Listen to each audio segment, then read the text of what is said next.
میرا نہیں خیال، یہ سب کا خیال ہے، ہر شے میں جلوہ ریز اسی کا جمال ہے،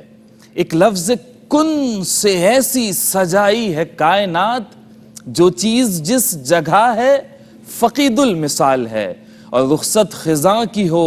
کہ ہو آمد بہار کی، مرہون حکم ہے میرے پروردگار کی، اور ذرے کی کیا مجال ہے سورج کے سامنے بندے سے حمد کیسے ہو پروردگار کی۔ خوش آمدید کہتے ہیں آپ کو ناظرین، احساس محرم اپیل 2024 کی یہ خصوصی ٹیلی تھون نشریات ہیں۔ میں ہوں ڈاکٹر سید عمران ودود۔ ناظرین آپ جانتے ہیں کہ احساس سال کے مختلف اوقات کار میں مختلف اپیلیں لے کر آپ کی خدمت میں حاضر ہوتا ہے۔ آپ جانتے ہیں کہ احساس کا قیام آج سے کم و بیش 15 سال پہلے عمل میں لایا گیا، تب سے لے کر آج تک یہ جو خیر کا کام ہے، یہ جو فلاح کا کام ہے، یہ الحمدللہ آپ لوگوں کے تعاون ہی سے جاری و ساری ہے۔ سال کے مختلف اوقات کار میں آپ دیکھتے ہیں کبھی ہم قربانی اپیل کے ساتھ حاضر ہوتے ہیں، کبھی ہم ونٹر اپیل کے ساتھ حاضر ہوتے ہیں، کبھی ہم سمر اپیل کے ساتھ حاضر ہوتے ہیں، یا کبھی خدا نہ خواستہ ملک پاکستان میں یا پاکستان سے باہر بھی کسی جگہ پر قدرتی آفت کا معاملہ ہو، یا ملک کے اندر سیلاب کی تباہ کاریاں ہم نے دیکھی کہ پچھلے دنوں جاری رہیں، زیادہ بارشوں کے باعث جو ہے وہ لوگوں کے مکانات منہدم ہوئے، یا اس طرح سے زلزلے کا وقت ہو، یا اور اس طرح کی دوسری کوئی قدرتی آفت ہو۔ ہر ایک موقع پر الحمدللہ احساس کی جانب سے یہ کوشش کی جاتی ہے کہ جو دکھی انسانیت ہے اس کی مشکلات کو کم کرنے کے لیے کچھ نہ کچھ اپنے طور پر احساس بھی کرے۔ جہاں پر دیگر بہت سی آرگنائزیشنز، بہت سے ادارے کام کر رہے ہوتے ہیں، احساس بھی کوشش کرتا ہے کہ آپ لوگوں کے تعاون سے اس خیر کے کام کو، اس اچھے کام کو جاری و ساری رکھ سکے۔ ابھی ہم خصوصی طور پر محرم اپیل لے کر حاضر ہوئے ہیں۔ آپ جانتے ہیں کہ یہ محرم کا مہینہ نسبت رکھتا ہے کربلا کے ساتھ، اور وہ کربلا کا واقعہ اسلام کی تاریخ میں، ہماری تاریخ میں ایک ایسا واقعہ ہے کہ جس نے پیراڈائم کو شفٹ کیا، جس نے کینوس کو بدل کر رکھ دیا، ہمارے سوچنے کے انداز تبدیل ہو گئے کربلا کے واقعے کے بعد۔ اور جس طرح سے محمد علی جوہر نے بھی کہا تھا کہ اسلام زندہ ہوتا ہے ہر کربلا کے بعد، ایک تمثیلی طور پر انہوں نے ذکر کیا کہ کربلا کا واقعہ جہاں پر مظلوم ظلم کے آگے ڈٹ جائے، کھڑا ہو جائے، یہ واقعہ اس چیز کی عکاسی کرتا ہے کہ اسلام جو ہے وہ دبنے والا نہیں، اسلام جھکنے والا نہیں، اور اسلام جب کبھی ایسا واقعہ ہوگا، اسلام کی فطرت میں قدرت نے لچک دی ہے، اتنا ہی یہ ابھرے گا جتنا کہ دبائیں گے۔ محمد علی جوہر نے بھی کہا تھا کہ اسلام زندہ ہوتا ہے ہر کربلا کے بعد۔ تو کربلا سے نسبت ہے، اس ماہ سے نسبت ہے آج کی ہماری اس ٹرانسمیشن کی، یہ نسبت ہمیں یاد دلاتا ہے اس خانوادہ رسول کی پیاس کی بھی یاد دلاتا ہے جو انہوں نے کربلا کے میدان میں برداشت کی۔ یہ کربلا ہمیں قسمہ پرسی کی بھی یاد دلاتا ہے، اس کٹھن وقت کی بھی یاد دلاتا ہے، اور ہماری تو دعا یہی ہے کہ کسی بھی انسان کو غم حسین کے علاوہ کوئی اور غم زندگی میں کبھی اس تک نہ پہنچے۔ لیکن جو لوگ پریشان ہیں، جو لوگ اس طرح سے اپنی زندگی گزار رہے ہیں کہ زندگی کی نعمتوں کو استعمال نہیں کر پاتے، ان لوگوں کے لیے ہم نے کوشش کرنی ہے۔ تو آج محرم کی نسبت سے ہم پانی کی اپیل بھی آپ تک پہنچانے کے لیے آئے ہیں، ہم راشن پیک کی اپیل بھی آپ تک پہنچانے کے لیے آئے ہیں، اور مسجد کی تعمیر بھی۔ ویسے تو آپ جانتے ہیں کہ احساس کے مختلف پروجیکٹس ہیں، چاہے وہ سادات کرام کی خدمت ہو، چاہے وہ طلبہ و طالبات کو وظائف کی فراہمی ہو، مسجدوں کی تعمیر ہو، کنویں کھدوائے جاتے ہیں، ٹیوب ویل لگوائے جاتے ہیں، اور بچیوں کی شادیاں کروائی جاتی ہیں، عیدی تقسیم کیے جاتے ہیں، پھر قدرتی آفت میں جو معاملات ہوتے ہیں وہ تو اپنی جگہ بہرحال موجود ہی ہیں۔ تو آج اس خصوصی اپیل کے ساتھ ہم آپ تک ایک بار پھر سے پہنچے ہیں، اور آپ تک اپنی آواز پہنچا رہے ہیں کہ اگر آپ چاہتے ہیں کہ اس ماہ مبارک میں، محرم کے اس مہینے میں آپ دکھی دلوں کا مداوع کرنا چاہتے ہیں، دکھی دلوں کا درما کچھ کرنا چاہتے ہیں، تو آگے بڑھیں۔ احساس کی جانب سے مختلف پیکیجز بھی ہیں جو اس وقت آپ اسکرین پر بھی دیکھ سکتے ہیں۔ میں ایک مرتبہ پڑھ بھی دیتا ہوں۔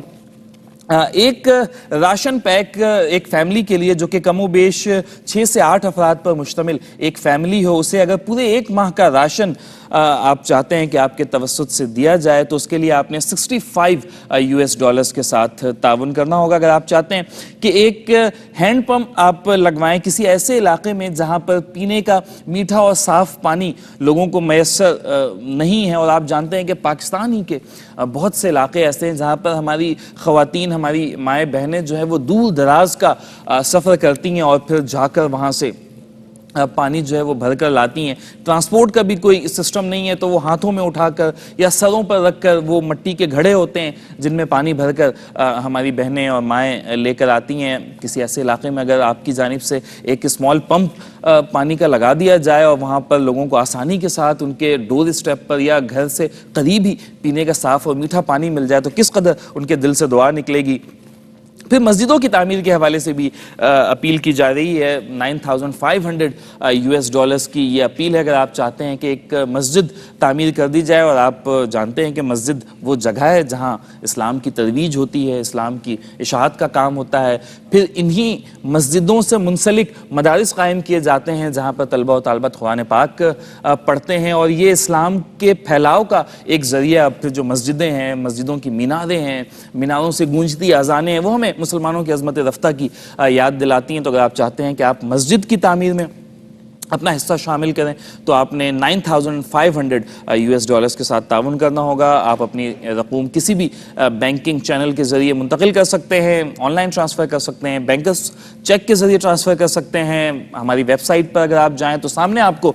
پورٹل دکھے گا، آپ اس پر کلک کریں. ویزا اور ماسٹر کارڈ بھی ایکسیپٹیبل ہیں. الغرض رقم منتقلی کا کوئی بھی ذریعہ ہو اسے اختیار کرتے ہوئے آپ اپنی رقوم ہم تک بھیج سکتے ہیں. ناظرین، پروگرام میں ہمارا فارمیٹ رہا ہے کہ ہمارے ساتھ مختلف شعبہ جات کی نمائندگی کرتے ہوئے مہمان موجود ہوتے ہیں. آج بھی الحمدللہ خوبصورت پینل مہمانوں کا ہمارے ساتھ موجود ہے. عالم دین بھی موجود ہیں اور سماجی شعبے کی بھی نمائندگی ہے. میں چاہوں گا کہ اپنے پینل کا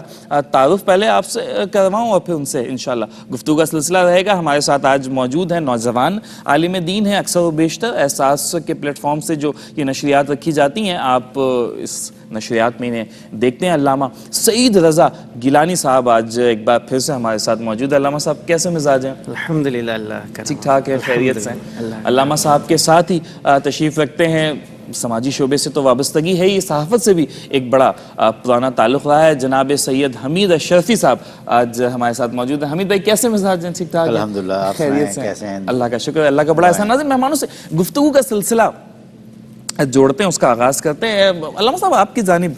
پہلے آئیں گے، اور محرم کا مہینہ ہے. میں تو چاہوں گا کہ پہلے اس پر ہی بات ہو جائے کہ یہ کس قدر احسن اقدام ہے کہ ہم ویسے تو سبیلیں لگاتے ہیں، محرم کی نسبت ہے اور بچوں کو بھی بڑا اس میں شوق ہوتا ہے اور وہ یقینی طور پہ اپنے بڑوں کو دیکھ کر ہی تحریک پاتے ہیں، ترغیب پاتے ہیں. تو یہ کتنا اچھا ہے. یہ سبیلیں تو ٹیمپرری ایک ہیں اور ٹھیک ہے، اس سے کوئی ہمیں وہ نہیں ہے، بالکل ہونی چاہیے. اور جب ہم ایونٹ کو سیلیبریٹ کرتے ہیں نا تو اس کا اثر بچوں کے ننھے ذہنوں پر جو ہے وہ دیر تک رہتا ہے. لیکن یہ کتنا اہم ہے کہ پھر یہ جو سبیلیں، اصل میں کانسیپٹ تو یہی ہے نا کہ پیاسوں کو پانی پلانا ہے، اور اس کے اصل حقدار تو وہ لوگ ہی ہیں جو ان علاقوں میں رہتے ہیں جہاں پر پانی جو ہے ویسے دستیاب نہیں، جیسے ہمیں اور مجھے اور آپ کو دستیاب ہوتا ہے. تو ان علاقوں میں اگر محرم کی نسبت سے یہ ہینڈ پمپ کا انیشیٹو احساس نے لیا ہے تو یہ کس قدر مستحسن ہے، اور اس کو ذرا جوڑیں اس محرم کے مہینے کے ساتھ. بسم اللہ الرحمن الرحیم. دیکھیں عمران بھائی، جب بھی محرم الحرام کا مہینہ اس کا آغاز ہوتا ہے تو قدرتی طور پر، ایک فطری طور پر دل میں وہ جذبات جو کربلا کے میدان میں جو سارے واقعہ پیش آیا، تو خود بخود یہ کچھ لوگوں کو پانی پلانے کے یا سبیلیں لگانے کے جذبات خود بخود پیدا ہوتے ہیں. کیونکہ جب وہ پورا منظر سامنے آتا ہے کہ وہاں پر کیا کیفیات تھیں اور کس قدر پیاس کی شدت تھی، تو انسان پھر ان سارے واقعات کو دیکھتے ہوئے اس طرف خود بخود یہ محبت ہمیں اس طرف راغب کر دیتی ہے کہ ہم اس دور میں کم از کم ان کی یاد میں جو مسلمان ہیں، جو پیاسے، جو چاہے اس وقت پانی موجود ہے لیکن راستے میں آتے جاتے مسافر ہیں، ان کے لیے سبیلیں لگا کر پانی کا اہتمام کیا جائے. اصل میں دیکھیں، پانی ایک ایسی انسانی ضروریات زندگی ہے کہ اس کے بغیر گزارا نہیں ہے. اور آپ جانتے ہیں کہ اگر کوئی شخص بھوکا رہتا ہے وہ 2-3 دن پھر بھی گزارا کر لے گا، لیکن پانی کے بغیر گزارا نہیں ہے. انسان ہو، حیوانات ہوں، بلکہ نباتات جتنے ہیں، ان سب کے لیے پانی تو ایک ضروریات زندگی ہے. پانی کو کہا ہی جاتا ہے پانی زندگی ہے، پانی زندگی، واٹر از لائف. یس، بالکل. تو اس کے بغیر تو گزارا ہے ہی نہیں. اور اسی لیے دین اسلام نے بھی پانی پلانے پر خاص طور پر الگ الگ فضیلت، آپ دیکھیں احادیث مبارکہ میں پانی پلانے پر الگ سے فضیلتیں بیان کی گئیں. بخاری شریف میں جو بتایا گیا کہ ایک شخص اس کو صرف ایک پیاسے کتے کو پانی پلانے کی بنا پر اللہ تبارک و تعالیٰ اس کی بخشش فرما دیتا ہے. نبی کریم صلی اللہ تعالی وسلم نے پانی پلانے کی فضیلت کے بارے میں فرمایا. آج تو ہم یہ سوچتے ہیں نا کہ جیسے اگر کہیں بہت زیادہ پانی کی ضرورت ہے وہیں کو پھر صرف پانی پلانے پر ثواب ہوگا، ایسے نہیں ہے. بلکہ دین اسلام ہمیں میں دیکھیں یہ ہمارا ماحول ہے, یہاں بھی اگر کوئی ہمیں پانی پلا دے اللہ تبارک و تعالیٰ اس پر بھی ثواب عطا فرماتا ہے. حدیث مبارکہ میں فرمایا گیا کہ جو کسی کو ایک گھونٹ پانی پلائے گا ایسی جگہ پر جہاں پر پانی بآسانی میسر ہے, اللہ تبارک و تعالیٰ اس کو ایسا ثواب عطا فرمائے گا جیسے ایک غلام آزاد کرنے کا. اور اگر ایسی جگہ پر کوئی کسی کو پانی پلائے جہاں پر پانی آسانی سے دستیاب نہیں تھا تو وہاں پر اللہ تبارک و تعالیٰ اس پلانے والے کو ایسا ثواب دے گا جیسے اس نے کسی کی جان آزاد کی, یعنی اس کی جان بچائی ہے. ایسی فضیلت. اور یہ پانی اللہ تبارک و تعالیٰ نے قرآن مجید فرقان حمید میں 63 مقام پر پانی کے بارے میں مختلف آیات طیبات کو نازل فرمایا ہے. کہیں اسے مائع مبارک برکتوں والا پانی, کہ اس کے ذریعے صرف انسانی حیات نہیں ہے, ہماری زندگی دیکھیں جس سے منسلک ہے, کھانے پینے کی غذا یہ سب چیزیں اناج وغیرہ, یہ بھی جب زمین پر پانی گرے گا تو اس وقت یہ ساری چیزیں باہر آئیں گی. یعنی سب چیزوں کے لیے پانی نہایت ضروری ہے. تو اس وقت خاص محرم الحرام کے مہینے میں تو اگر ہم ان کربلا والوں کی یاد میں ہی, کیونکہ یہ مہینہ آپ کو پتہ ہے انہی کی یاد دلاتا ہے, اگر ہم ان کی یاد میں ہی جہاں ہم یہاں بھی سبیلے لگا کر پانی پلاتے ہیں تو ہم ایسے علاقوں میں جہاں پر پانی میسر نہیں, جس کی فضیلت بھی بیان کی گئی کہ وہاں پر کسی کو پانی پلانا ایسا ہے جیسے کسی کی جان کو بچا لینا ہے, کیونکہ وہ پیاس میں بلکتے ہوئے بچے, آپ نے بھی جیسے ہماری ویڈیوز میں بھی چلتا ہے کہ وہاں پر کوسوں دور سے ایک ایک مٹکا سر پر رکھ کر خواتین جو ہے وہ پانی تلاش کر رہی ہوتی ہیں. وہاں پر معیار زندگی پانی نہیں ہوتا, بالکل جو گدلا ہوتا. پانی ہے اگر ہم یہاں پر دیکھیں تو ہم وہ پینے کے لائق بھی نہیں ہوتا, لیکن وہ مجبور ہے ایسا پانی پینے کے لیے کیونکہ ان کے پاس صاف پانی میسر نہیں. تو وہاں پر اگر کوئی ہینڈ پمپ لگا دے ان کے لیے جہاں سے ان کو صاف پانی میسر آ جائے تو پھر یہ ایک صدقہ جاریہ کے طور پر ہوگا. یعنی جتنے لوگ وہاں سے پانی پیتے رہیں گے, جب تک پیتے رہیں گے, اللہ تبارک و تعالیٰ اس لگانے والے کے نامہ اعمال میں ثواب عطا فرماتا رہے گا. تو یہ تو ایک بہت بہترین ذریعہ ہے, بہت بہترین. جن کو اللہ تعالیٰ نے توفیق دی ہے, میں بالکل ایک بات سے گزارش کروں گا کہ وہ آگے بڑھیں, اور جہاں پر ہم محرم میں ویسے سبیلیں لگاتے ہیں مسافروں کے لیے اور دیگر جو شرکاء ہوتے ہیں جلوسوں کے راستے پر ہم دیکھتے ہیں کہ یہ چیزیں لگائی جاتی ہیں, تو بالکل اگر کسی کے پاس اللہ نے اس قدر حیثیت و اختیار ہے تو وہ بالکل یہ ہینڈ پمپ بھی لگائے. حمید بھائی کہتے ہیں کہ بھوک تہذیب کے آداب مٹا دیتی ہے, اور حقیقتاً ایسا ہے کہ اگر ہمیں بھی 1 سے 2 وقت کھانا نہ ملے تو ہمارے سوچنے سمجھنے کی کیفیات بدل جاتی ہیں, اور ہم کسی اور نہج پر سوچ رہے ہوتے ہیں, اور پھر اپنی غذا حاصل کرنے کے لیے, کھانا حاصل کرنے کے لیے ہم کچھ بھی کر گزرنے کو تیار ہو جاتے ہیں. تو جن علاقوں میں اس طرح کی قسمہ پرسی کا عالم ہے کہ وہاں پر ہمارے والنٹیئرز ہی ہمیں بتاتے ہیں کہ کہیں پر بچے جو ہے وہ مرچوں کے ساتھ لگا کر روٹیاں کھا رہے ہیں, کہیں پر سالن نام کی چیز ہی انہیں 1-2 دن تک دستیاب نہیں ہے, سوکھی روٹیاں کھا رہے ہیں, اور کہیں پر تو یہ تک میسر نہیں ہے. تو ان لوگوں کے لیے راشن پیک, ویسے تو یہ ایک ٹیمپرری ایک چیز ہے, لیکن جو لوگ بھوک میں مبتلا ہیں انہیں یہ بات سمجھ میں نہیں آئے گی. لوگ اس طرح کی دلیلیں پیش کرتے ہیں کہ یار وہ فلاں کہاوت ہے, چینی کہاوت ہے کہ مچھلی پکڑ کے دینے سے اچھا ہے مچھلی پکڑنا سکھا دو, ہیں کہ اس طرح کی چیزیں. لیکن جو اس وقت بھوک میں ہے نا اس کو یہ فلسفے سمجھ میں نہیں آئیں گے. وہ جس کا ایک ہی بیٹا ہو بھوکا 8 پہروں سے, بتاؤ اہل دانش تم وہ گندم لے کہ تختی لے. تو جس وقت بھوک لگی اس وقت تو اسے کھانا چاہیے. راشن پیک کا یہ جو انیشیٹو ہے احساس کی جانب سے, یہ کس قدر اہم ہے؟ بہت شکریہ عمران بھائی, اور الحمدللہ اللہ تعالیٰ نے ہم لوگوں کو یہ سعادت بخشی ہے کہ ہم انسانیت کی خدمت کے حوالے سے یہاں پر یکجا ہوئے ہیں. ہمیشہ اپیل کرتے رہتے ہیں, اور یہ دیکھیں یہ جو خدمت انسانیت ہے یہ جز وقتی نہیں ہے, کل وقتی ہے. یہ پورا سال بھر خدمت ہمیں کرنی ہے, اور اسلام تو نام ہی اس کا ہے کہ وہ لوگوں کے دکھ درد کو بانٹے. اور آپ دیکھیں گے جیسے کہ آپ نے فرمایا کہ غربت اتنی زیادہ ہے کہ وہ انسان جو ہے جرائم کی طرف چلا جاتا ہے. بلکہ میں تو ایک قدم آگے بڑھ کے آپ سے کہوں کہ مفلسی اور غربت ایسی چیز ہے کہ انسان کفر کی طرف چلا جاتا ہے. تو بھوک ایسی چیز ہے جو انسان کو ستاتی ہے, وہ پریشان کرتی ہے. تو پورے سال ہی انسانیت کی خدمت کے حوالے سے اقدامات کیے جاتے ہیں, ہمارے پلیٹ فارم سے بھی یہاں کیے جاتے ہیں, عام لوگ بھی کرتے ہیں, اور یہ انتہائی اجر و ثواب کا کام ہے. دیکھیں فقط اللہ تبارک و تعالیٰ کے آگے سر جھکا لینا اور اپنے حقوق العباد کو فراموش کر دینا, میں سمجھتا ہوں کہ یہ کافی نہیں ہے. جہاں حقوق اللہ ہیں وہیں حقوق العباد بھی ہیں. بار بار قرآن کریم فرقان حمید میں, احادیث مبارکہ میں اور بزرگوں کے اقوال میں ہمیں حقوق العباد کا ہی حکم دیا گیا ہے. اور یہ بہت اہمیت کی چیز ہے جس کا اللہ تبارک و تعالیٰ خاص طور پر مسلمانوں کے لیے یہ بہت بڑا انعام ہے کہ اس کے ثمرات نہ صرف دنیا میں ملتے ہیں بلکہ بحیثیت مسلمان ہمارا ایمان ہے کہ اللہ تبارک و تعالیٰ اپنی شان کے مطابق آخرت میں بھی اس کا انعام عطا فرمائیں گے۔ ایک حدیث شریف کا خلاصہ ہے جو میں سن رہا تھا کہ کل بروز قیامت جب شدید گرمی ہوگی، روز محشر کا میدان لگا ہوگا تو نفسہ نفسی کا عالم ہوگا، تو جتنے بھی لوگ ہیں سارے برہنہ جسم کھڑے ہوں گے وہاں پر، اور سخت گرمی کا عالم ہوگا، اور وہ ان کو بھوک بھی لگی ہوگی، ان کو پیاس بھی لگی ہوگی۔ تو جن لوگوں نے دنیا میں بندگان خدا کا خیال رکھا، بھوکوں کو کھانا کھلایا، پیاسوں کو پانی پلایا، اور بے لباسوں کو دنیا میں لباس عطا کیا، تو اللہ تبارک و تعالیٰ کل اپنی شان کے مطابق ان کا پیٹ بھی جنت کے پھلوں سے بھرے گا انشاءاللہ، اور ان کو لباس بھی عطا کیا جائے گا۔ تو یہ تو اللہ تبارک و تعالیٰ کی شان ہے۔ اور جو راشن کی تقسیم کا جہاں تک سلسلہ ہے، یہ بات آپ نے بالکل صحیح کہی کہ جس آدمی کو اس وقت ضرورت ہے تو وہ اگلے مرحلے کی بات تو بات کی بات ہے کہ وہ اس کے لیے روزگار کے ذرائع بنائے جائیں فلاں، لیکن اس وقت تو اس کو بھوک لگی ہے نا۔ تو راشن کا جو انتظام ہے وہ بہت اچھا ایک اقدام ہے، اور الحمدللہ احساس پروگرام کرتا ہے، لوگوں کے پیٹ بھرنے کی کوشش کرتا ہے، عوام کے ہی تعاون سے الحمدللہ یہ کام کیا جاتا ہے۔ اور جو آپ نے اندرون سندھ کا نقشہ پیش کیا پورے پاکستان کے اندر، بالخصوص غربت کا عالم ہے، اور اس وقت تو مہنگائی اپنے بام عروج پر ہے، اور وہ کیفیت تو جو گاؤں دیہات تک محدود تھی اب تو وہ شہروں کے قریب آ گئی ہے۔ اور یہاں بہت سارے خوددار گھرانے ایسے ہیں جن کو ایک وقت کی روٹی میسر آتی ہے تو دوسرے وقت وہ فاقوں سے رہتے ہیں، اور وہ کسی کے آگے ہاتھ بھی نہیں پھیلاتے۔ تو خود ہمیں آگے بڑھ کر ان کا خیال بھی کرنا ہے، ان کو تلاش بھی کرنا ہے کہ کون سے ایسے لوگ ہیں۔ دیکھیں میں آپ کو بتاؤں کہ بعض آپ نے سفید پوش لوگوں کو دیکھا ہوگا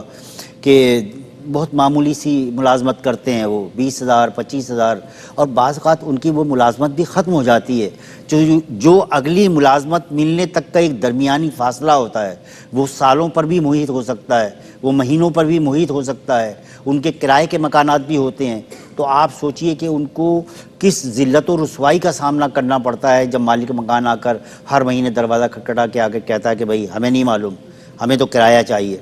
تو کتنے وہ لوگ پریشان اور بدحال ہوتے ہیں۔ تو اس موقع پر میں تو یہ کہوں گا کہ جہاں ہم لوگوں کی خدمت کرتے ہیں وہاں ہمیں اس حوالے سے بھی لوگوں کی مدد کرنی چاہیے، مالی مدد کرنا چاہیے، ان کا کرایہ ادا کرنا چاہیے۔ اور احساس کا پلیٹ فارم الحمدللہ موجود ہے، اس کے تو درجنوں کے پروگرام ہیں جو سال بھر الحمدللہ چلتے رہتے ہیں۔ تو اگر لوگ تعاون کریں گے تو میں سمجھتا ہوں کہ ایک بہترین ذریعہ ہے، خاص طور پر باہر کے رہنے والوں کے لیے۔ تو وہ تو انفرادی طور پر کسی کی یہاں پر آ کے مدد نہیں کر سکتے، تو یہ ایک ذریعہ الحمدللہ ARYQ TV نے فراہم کیا ہے احساس پروگرام کے تحت، جو ایک منظم انداز میں کام کرتا ہے الحمدللہ۔ اور یہ جیسا کہ آپ نے پانی کے حوالے سے بھی فرمایا کہ وہاں پر پانی کا انتظام جگہ جگہ بورنگ کرا کے انتظام کرنا، اور میں سمجھتا ہوں کہ یہ اتنا بڑا کام ہے کہ جس کا اس کے اجر کے بارے میں ہم سوچ نہیں سکتے۔ اگر وہ اس کی بارگاہ میں قبول ہو جائے تو سمجھ لیں کہ انشاءاللہ ہم امید رکھتے ہیں، ہم گمان تو اچھا ہی رکھیں گے کہ اللہ کی بارگاہ میں ہم چونکہ اللہ کے لیے یہ کام کر رہے ہیں، ہم کچھ اپنے لیے نہیں کر رہے ہیں، لوگوں کے لیے کر رہے ہیں، مخلوق خدا کے لیے کر رہے ہیں اور خالق کے لیے کر رہے ہیں، تو یقینی طور پہ وہ خالق کی بارگاہ میں بھی انشاءاللہ شرف قبولیت حاصل ہوگی۔ علامہ صاحب یہ جو کھانے پینے کا معاملہ ہے، یہ اس کی تو اسلام میں ویسے ہی بڑی تاکید کی گئی ہے اور اس کو بڑا اچھا سمجھا جاتا ہے، اور بہت سی چیزوں میں ہم دیکھتے ہیں کہ کفارے کے طور پر بھی 2-3 چیزوں کا ذکر آتا ہے کہ یا تو اتنے روزے رکھنے ہیں، یا یہ بھوکوں کو کھانا کھلانا ہے، یا جو قیدی ہیں انہیں رہا کرنا ہے، اس طرح کی چیزیں۔ اور ویسے بھی اس کی بڑی برکتیں بتائی گئی ہیں کہ اگر آپ لوگوں میں کھانا تقسیم کرتے ہیں، بھوکوں کو کھانا کھلاتے ہیں، تو آپ کے مال میں بھی برکتیں ہوتی ہیں، آپ کے اوپر دیگر بہت سی پریشانیاں جو آنے والی ہوتی ہیں وہ بھی ٹل جاتی ہیں۔ اس حوالے سے بھی ذرا آگاہ کیجیے گا۔ اچھا، ابھی آپ نے ایک جو بات کی تھی نا کہ جب انسان بھوک کی شدت میں ہوتا ہے نا تو اس سے پھر کچھ سمجھ نہیں آتا، اسے کچھ سجائی نہیں دیتا۔ وہ کسی شاعر نے کہا تھا نا کہ جانتا بھی ہے درزی کہ ہے مفلس کا لباس، پھر بھی کرتے میں میرے جیب بنا دیتا ہے۔ مسئلہ کچھ تو ہے بچے کا جو تختی پہ یوں ہی، مسئلہ کچھ تو ہے بچے کا جو تختی پہ یوں ہی، کبھی روٹی تو کبھی سیب بنا دیتا ہے۔ یعنی لکھنے کے لیے اس کو کچھ، لیکن جو اس کے ذہن میں وہ جو بھوک کی شدت ہے، کبھی روٹی تو کبھی سیب بنا دیتا ہے، یعنی اس کی سوچ فکر جو ہے وہ مفلوج ہو جاتی ہے۔ تو یہ بہت زیادہ ضروری ہے انسان کے لیے کہ اس کے جو ضروریات زندگی وہ اس کو فراہم کیا جائے، اس کے پاس موجود ہوں. اور کھلانے پلانے پر تو بہت زیادہ ہی فضیلت. آپ دیکھیں نبی کریم صلی اللہ تعالی وسلم اور خصوصاً محرم الحرام میں اگر ہم اہل بیت اطہار کی بات کریں، یہ سخی گھرانہ ان کے گھر پر جب جو آیا، چاہے وہ صرف ان کے پاس اگر 3 روٹیاں بھی ہیں تو وہ بھی مسکینوں میں دے دی گئی. ہم اگر انہی کا تذکرہ کر لیں اس مبارک مہینے میں کہ محرم الحرام میں اہل بیت اطہار کی یاد، ان کی سیرت کو پڑھ کر دیکھیں کہ انہوں نے جس طرح سے جو انداز اپنایا کہ کوئی اگر فقیر آ رہا ہے اسے بھی دیا جا رہا ہے، اگلے دن مسکین آ رہا ہے اسے بھی دیا جا رہا ہے، قیدی آ رہا ہے اسے بھی دیا جا رہا ہے. وہ انداز اللہ تبارک و تعالیٰ کو اتنا پسند آیا کہ اسی کے مطابق قرآن مجید کی آیات طیبات نازل ہو رہی. تو یہ اہل بیت اطہار کے گھرانے کا یہ تو انداز کہ خود تو بھوکے رہتے ہیں لیکن دوسروں کو کھلاتے ہیں. یہ جو ہے وہ امام زین العابدین کا وہ واقعہ کہ ان کے دروازے پر ایک شخص آتا ہے اور پھر جب انہیں دیتے ہیں تو وہ کہتا ہے کہ شاید آپ نے مجھے پہچانا نہیں. جی وہ بالکل وہ اصل میں تھا کہ جب یہ کربلا کا واقعہ مکمل ہوا اس کے کافی ٹائم کے بعد امام زین العابدین ظاہر میدان کربلا میں موجود ضرور تھے لیکن بیمار تھے تو لڑائی میں خود بنفس نفیس شریک نہ ہو سکے. لیکن جب بھی آپ پانی اٹھاتے تو آپ کو وہ منظر یاد آ جاتا اور آپ اس طرح پانی نہ پی پاتے. تو ابن زیاد جو ہے وہ ایک مرتبہ آیا اور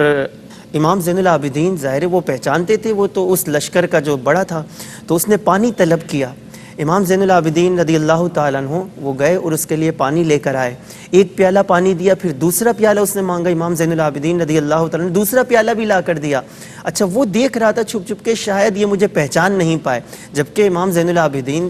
جن کے پورا گھرانہ جو ہے وہ شہید ہو گیا، وہ کس طرح بھول سکتے تھے. تو جب وہ وہاں سے جانے لگا تو اس نے صرف ایک جملہ یہ پوچھا اور کہا کہ شاید آپ نے مجھے پہچانا نہیں ہے، آپ مجھے پہچان نہیں پائے کہ میں کون ہوں. تو امام زین العابدین رضی اللہ تعالیٰ عنہ نے اس انداز میں فرمایا کہ ظالم میں تجھے کس طرح بھول سکتا ہوں، یعنی تو ہمارے خاندان کو شہید کرنے والا، میں تجھے کس طرح بھول سکتا ہوں. تو اس ابن زیاد نے یہ الفاظ کہے کہ پھر آپ نے مجھے پانی کیوں پلایا، ایک مرتبہ دوسری مرتبہ پانی پلایا. تو آپ کے جو الفاظ تھے وہ تاریخ میں رقم کیے گئے. فرمایا کہ وہ تیرے گھرانے کا انداز تھا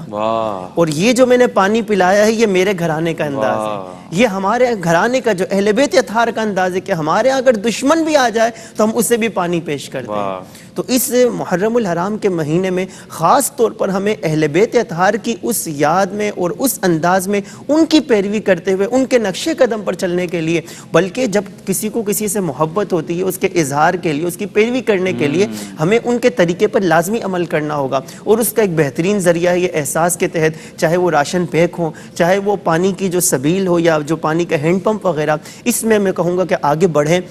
اور آپ ایسے علاقوں میں جہاں پانی میسر نہیں، صاف پانی نہیں، وہاں پر اگر آپ ایک ہینڈ پمپ لگوا دیں گے، اس کے ذریعے جتنے لوگ اس پانی سے سیراب ہوں گے اللہ تبارک و تعالیٰ آپ کو بھی اجر و ثواب عطا فرمائے گا. یقینی طور پہ. اور دیکھیں پانی کے بارے میں جس طرح ہم نے پہلے بات کی نا کہ it's a basic constituent of life. زندگی نام ہی پانی کا ہے. انسانی جسم کا 70% حصہ پانی پر مشتمل ہے. جو ڈرائی ویٹ ہے اس کا تو وہ نکال تو 90% بن جاتا ہے پھر تو کہ وہ ہے ہی پانی پر. مطلب انسانی جو سیل کا بنیادی سیل جسے کہتے ہیں، خلیہ جسے کہتے ہیں، اس میں ہے ہی پانی. بالکل 2 چیزوں سے انسان کی تشکیل کی گئی ہے، ایک مٹی سے ایک پانی سے. اچھا یہ بات سمجھنا آج کے بچوں کو، نوجوانوں کو ویسے کہ 1400 سال پہلے یہ بات کہی گئی کہ مٹی سے انسان کی تخلیق کیسے ہوئی. تو بھائی اگر ہم دیکھتے ہیں کہ جو چیزیں مٹی سے نکالی جاتی ہیں وہی انسانی جسم میں بھی پائی جاتی ہیں. کیلشیم کہاں موجود ہے؟ لائم کی صورت میں جو پتھر ہوتا ہے، ماربل ہوتا ہے. آئرن کہاں موجود ہے؟ یہ بھی مٹی میں موجود ہوتا ہے. کیلشیم کا، میگنیشیم کہاں موجود ہے؟ یہ بھی مٹی میں. تو یہ ساری چیزیں، یہ وہ منرلز ہیں جو انسانی جسم میں بھی موجود ہوتے ہیں. ہم حاصل اسے دوسرے ذرائع سے کرتے ہیں، پودوں سے کرتے ہیں، جانوروں کے گوشت سے کرتے ہیں. بہرحال تو یہ اس قدر اہم ہے. مسجدوں کی تعمیر کے حوالے سے بھی آپ دیکھیں کہ مسلمانوں میں جو آغاز ہوا تعلیم کا مسلمانوں کی، اور جو نبی کریم صلی اللہ علیہ وآلہ وسلم نے اصحاب کی جو ہے وہ تربیت فرمائی وہ مسجد سے، اور پھر اس سے آگے بڑھ کر امور مملکت بھی ایک وقت میں مساجد سے چلائی جاتی تھی، اور تمام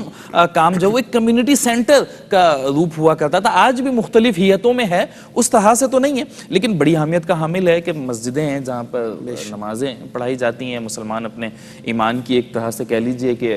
اپنے ایمان کو تازہ کرتے ہیں، وہاں پہ اپنے ایمان کی تجدید کرتے ہیں. اگر ہم مومن اور کفر کے درمیان فرق کرنے والی چیز نماز ہے. اچھا پھر اس کے بعد وہاں پہ مدارس بھی بنائے جاتے ہیں جہاں پہ قرآن پاک کی تعلیم دی جاتی ہے, دیگر فنون بھی سکھائے جاتے ہیں, دیگر تعلیم بھی دی جاتی ہے. اور کسی علاقے میں اگر مسجد نہ ہو تو وہ علاقہ کیسا منظر پیش کر سکتا ہے؟ وہ یقینی طور پہ ایک جسے کہہ لیجیے کہ سیکولر یا لادین جیسا منظر پیش کرے گا کہ وہاں پہ اس طرح سے کوئی دینی. تو یہ مسجدوں کی تعمیر اور ان دور دراز کے علاقوں میں جہاں ہم نے دیکھا ہے کہ بانس لگا کر جھوپڑیاں اس طرح سے چھپڑے ڈال دیے گئے ہیں اور وہاں پہ مسجدیں ہوتی ہیں, تو مسجدوں کی تعمیر کس قدر اہم ہے؟ دیکھیں مسجد کا اگر ہم کانسیپٹ دیکھیں, اس کا نظریہ دیکھیں ہے کیا, مسجد جو ہے وہ اللہ کا گھر ہے. سب سے بنیادی چیز تو یہ ہے, مسجد اللہ کا گھر ہے, خانہ خدا کہلاتا ہے. اور نبی کریم صلی اللہ تعالی علیہ وسلم نے مسجد کے بارے میں خاص طور پر یہ ارشاد فرمایا کہ من بنا للہ مسجدا بنى اللہ لہ بیتا فی الجنۃ من در و یاقوت او کما قال النبی صلی اللہ تعالی وسلم. فرمایا جو اللہ تبارک و تعالی کے لیے اس کا گھر بنائے گا, اللہ تبارک و تعالی جنت میں اس کے لیے یاقوت اور موتیوں سے اس کے لیے گھر محل بنائے گا. تو یہ تو اتنی فضیلت, کیونکہ مسجد ایسی ہے کہ جو جس نے مرتبہ بنا دی وہ قیامت تک کے لیے مسجد ہے, کیونکہ وہ تبدیل نہیں ہو سکتی, وہ جگہ تبدیل نہیں ہو سکتی. اب مسجد جب بنا دی گئی تو گویا اس بنانے والے کے لیے صدقہ جاریہ ہے. وہ اگرچہ اس کا انتقال ہو جائے, وہ قبر میں چلا گیا, لیکن اس کو اس کا اجر و ثواب ملتا رہے گا, کیونکہ جب تک لوگ اس میں نمازیں پڑھتے رہیں گے, ذکر اذکار کرتے رہیں گے, قرآن مجید کی تلاوت ہوگی, وہاں پر چھوٹے چھوٹے بچے آ کر قرآن مجید کی تلاوت کریں گے, ان سب کا اجر و ثواب جہاں اس عبادت کرنے والے کو ملے گا. ہمارا دین اسلام ایسا ہے جو ایک صدقہ جاریہ کا یہ جو کانسیپٹ دیا ہے کہ صدقہ جاریہ یہ ہے کہ جو کرنے والا ہے, جو جس نے اس میں کسی بھی طریقے سے حصہ ملایا ہوگا, اللہ تبارک و تعالیٰ ان سب کو اجر و ثواب عطا فرماتا رہے گا. اس کی مثال ہم دیکھیں سیدنا عثمان غنی رضی اللہ تعالیٰ جنہوں نے مسجد نبی شریف کے لیے جگہ دی تھی. آج دیکھیے مسجد نبی شریف کتنی وسیع ہو چکی ہے, اس میں لاکھوں کی تعداد میں نمازی بھی آتے ہیں. اب دیکھیے سیدنا عثمان غنی رضی اللہ تعالیٰ جنہوں نے وہ ابتدا میں زمین پیش کی تھی,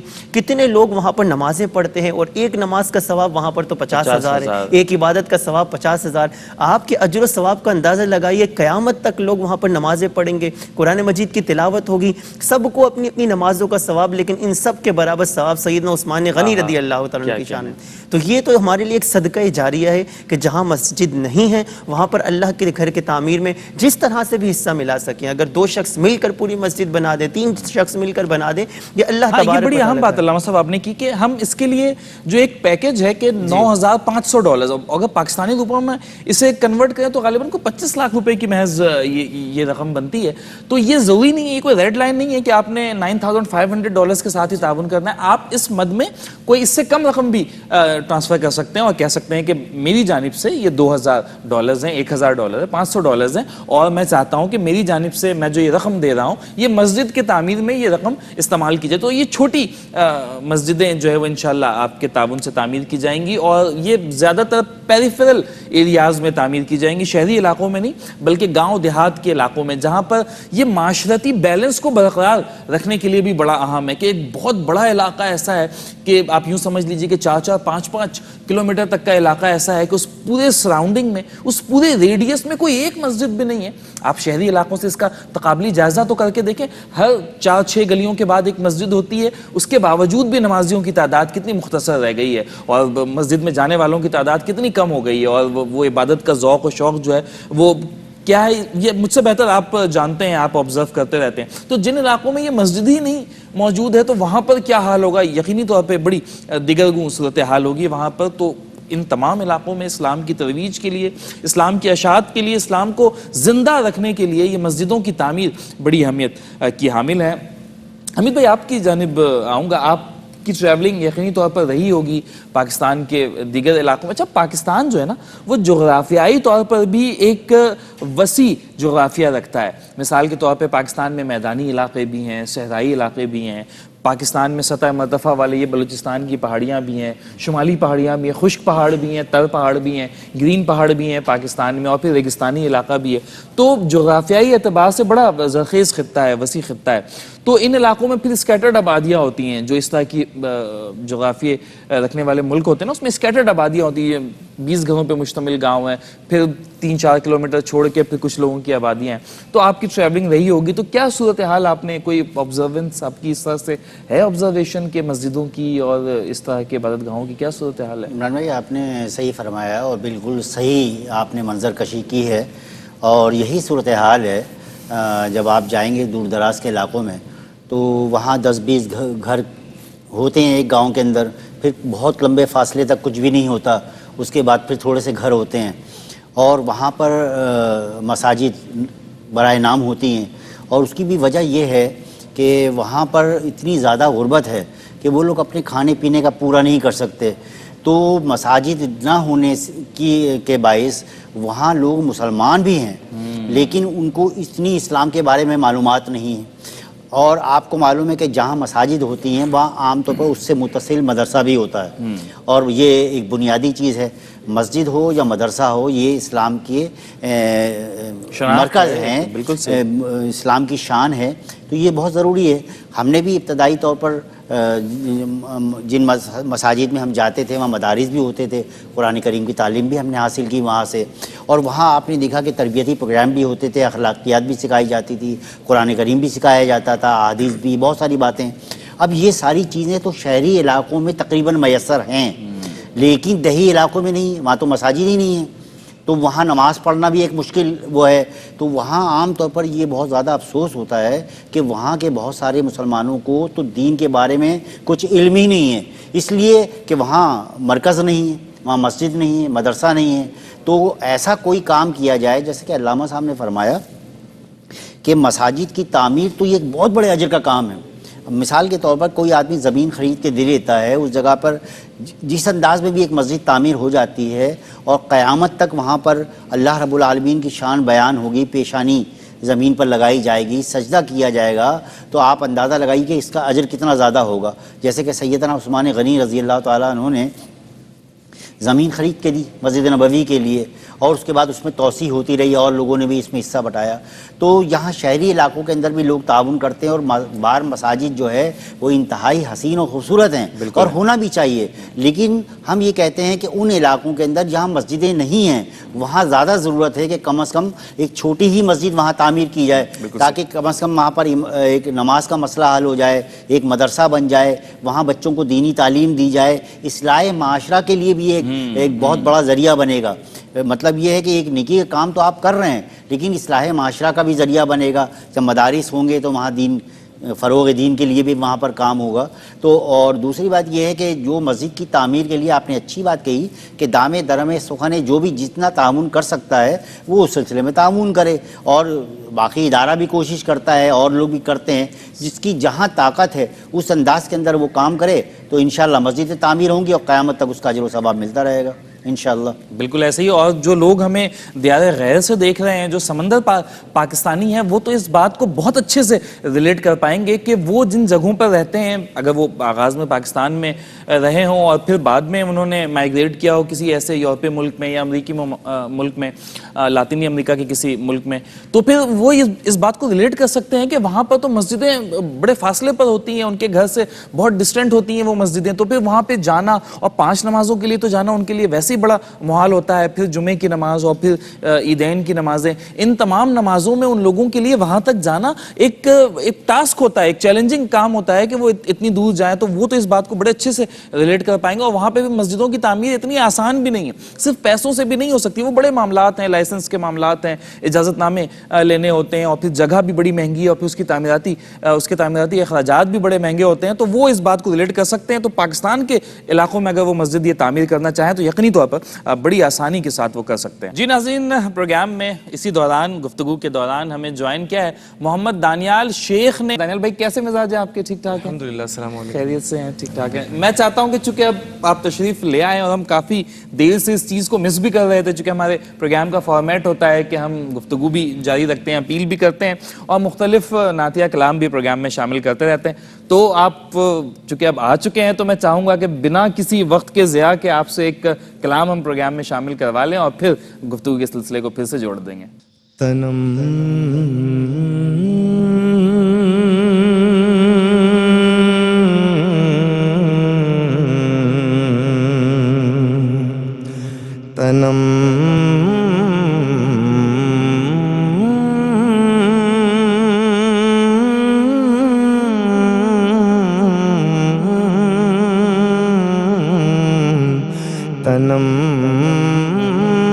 فرسو فرسودہ جاں پارا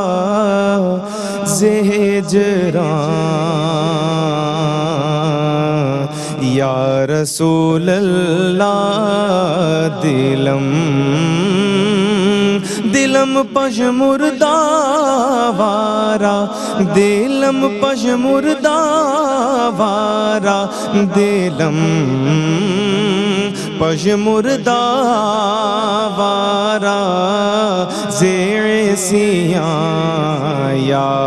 رسول اللہ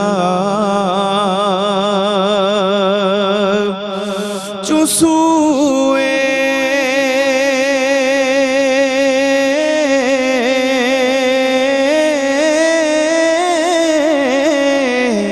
من گزر راری چسوئے من گزر راری منے مسکین زینا داری منے مسکین زینا داری فدائے نقش نالینت فدائے نقش نالینت سرکار کے ان قدموں پہ دو نین تصدق سرکار کے ان قدموں پہ دو نین تصدق دو نین تو کیا چیز ہے کونین تصدق فدائے نقش نالینت فدائے نقش نالینت میرا دل اور میری جان مدینے والے میرا دل اور میری جان مدینے والے تجھ پہ سو جان سے قربان مدینے والے فدائے نقش نالینت فدائے نقش نالینت کنم جان یا رسول اللہ تنم فرسودہ جاں پارا زہجران یا رسول اللہ قدموں میں جبیں کو رہنے دو چہرے کا تصور مشکل ہے جب چاند سے بڑھ کر ایڑی ہے رخسار کا عالم کیا ہوگا کیا کہنے دانیال بھائی ماشاءاللہ سلامت ہے ناظرین پروگرام تقریباً اپنے اختتامی مرحلے پر ہے میں چاہتا ہوں کہ جانے سے پہلے اپنے مہمانوں سے ایک لاسٹ ون لائنر میسج بھی پروگرام میں شامل کروں احساس کے حوالے سے اور خصوصی طور پر یہ جو ڈرائیو ہے راشن پیک کے حوالے سے پانی کے حوالے سے اور پھر مسجدوں کی تعمیر کے حوالے سے چونکہ ان کی وابستگی رہی ہے احساس کے ساتھ سید راز علامہ صاحب کیا آخری پیغام دینا چاہیں گے آج دیکھنے والوں کو چونکہ احساس کے تحت ایک منظم طریقے سے ان مستحقین تک یہ راشن پیک یا پانی کے جو وہاں پر پمپ وغیرہ لگائے جاتے ہیں تو محرم الحرام کے مہینے میں کہوں گا خاص طور پر شہدائے کربلا کے ایصال ثواب کے لیے آپ آگے بڑھیے اور وہاں پر جو ہم احساس کے ساتھ آپ تعاون کر سکتے ہیں چاہے مسجد بنانے میں ہو چاہے وہ راشن کے حوالے سے ہو ان اہل بیت اطہار کی یاد میں اپنا مال خرچ کیجئے انشاءاللہ آپ کو یہ مال خرچ کرنا یہ مہینہ ہی قربانی کا ہے بے شک اور اپنی چیز کو انسان کے پاس جو چیزیں ہیں ان میں سب سے قیمتی چیز انسان کے لیے اس کی جان ہے تو اس کی نسبت تو بالکل اس سے ہے کہ خانوادہ رسول نے اور ایک نے نہیں درجنوں نے اپنی جانوں کا نذرانہ پیش کیا اسلام کے لیے اور ہم لوگوں کے لیے نہ صرف اسلام کے لیے بلکہ اسلام کے ماننے والوں کے لیے بھی ہم مسلمانوں کے لیے بھی تو آج پھر آج کا دور بھی یہ تقاضا کرتا ہے کہ ہم آج کے مسلمانوں کے لیے آج وہ جس پریشانی میں مبتلا ہیں اس سے انہیں نکالنے کے لیے اپنے طور پر کچھ کر سکیں حمید بھائی کیا کہنا چاہیں گے آخری ون لائنر میں تو یہ عرض کروں گا کہ دیکھیں یہ جو خدمت انسانیت کا کام ہے یہ جز وقتی نہیں ہے کل وقتی ہے جیسے میں نے پہلے عرض کیا اور